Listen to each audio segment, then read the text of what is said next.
كل من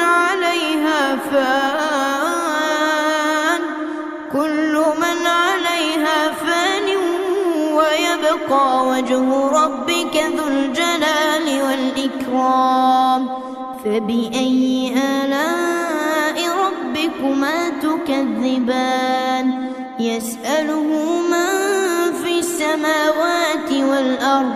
كل يوم هو في شأن فبأي آلاء ربكما تكذبان سنفرغ لكم أيها الثقلان فبأي